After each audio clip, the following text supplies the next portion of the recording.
Assalamualaikum warahmatullahi wabarakatuh.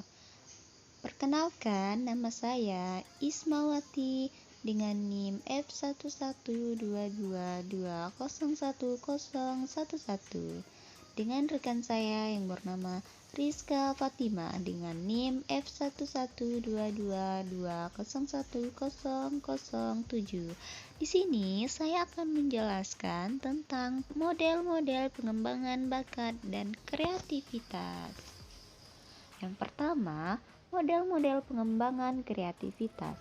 Menurut Utami Munandar 1999 pada halaman 235 sampai 273 ada 10 model yang dapat digunakan untuk mengembangkan kreativitas siswa, yaitu pertama, taksonomi Bloom.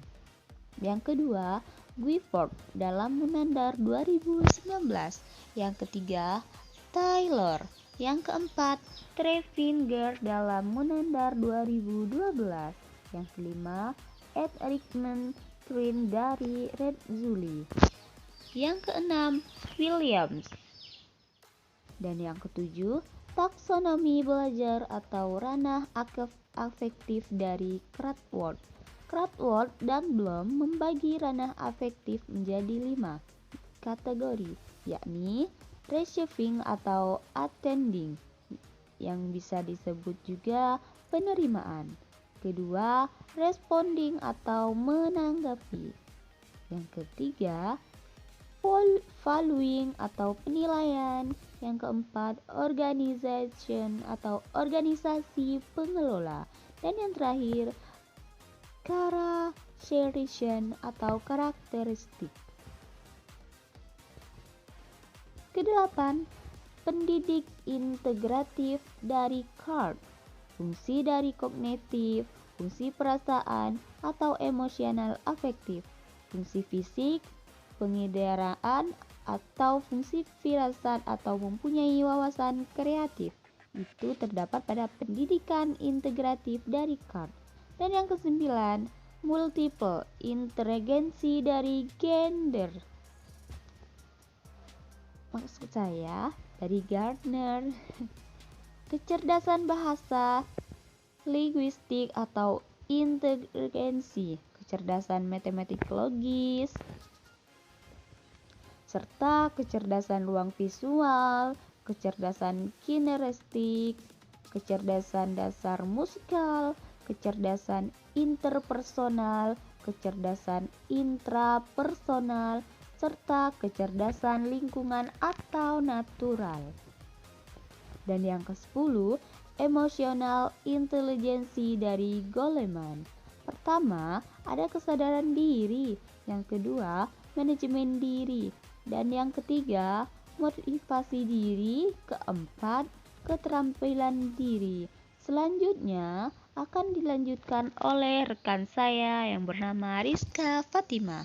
Saya, Rizka Fatima, akan melanjutkan ke poin B. Mengintegrasikan teori pengembangan kreativitas untuk pengembangan kurikulum kreatif. Menurut Clark Mustakas dalam Utami Munandar pada tahun 1999 bahwa kreativitas merupakan pengalaman mengekspresikan dan mengaktualisasikan identitas individu dalam bentuk terpadu antara hubungan diri sendiri, alam, dan orang lain.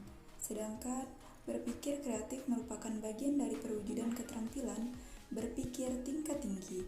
Sudarma mengungkapkan, kemampuan berpikir kreatif merupakan kemampuan yang menyebabkan seorang individu dapat melahirkan suatu ide atau gagasan baru atau gagasan kreatif mengenai suatu hal. Pekonen juga mendefinisikan berpikir kreatif sebagai kombinasi antara berpikir logis dan berpikir divergen yang didasarkan intuisi, tapi masih dalam kesadaran. Ketika seseorang menerapkan berpikir kreatif dalam suatu praktik pemecahan masalah, pemikiran divergen menghasilkan banyak ide yang berguna. Beberapa penerapan dari teori pengembangan kreativitas dalam media pembelajaran dapat berupa visual, audio dan audiovisual, gambar, musik, dan warna yang beragam. Kita lanjut ke poin C, yakni kurikulum bermain kreatif oleh Rinaldi tahun 2001 dalam Sefton Green et al. 2011 menyampaikan bahwa bermain merupakan hal yang paling mendasari anak usia dini terhadap perkembangannya. Pandangan mengenai bermain juga dipaparkan oleh Faizah pada tahun 2008 yang mengaitkan bahwa bermain memiliki kaitan yang erat dengan berpikir alternatif yang merupakan salah satu ciri dari pembelajaran kreatif. Saya juga akan menyebutkan beberapa contoh dari permainan yang dapat meningkatkan kreativitas anak. Pertama, ada permainan menggambar kata. Yang kedua, dengan berhitung. Yang ketiga, Scrabble Junior.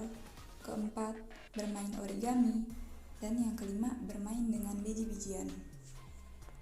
Saya Rizka Fatimah dan rekan saya Ismawati pamit undur diri dari presentasi. Apabila ada salah kata, mohon dimaafkan. Mungkin cukup sekian. Wassalamualaikum warahmatullahi wabarakatuh. Sampai jumpa kembali.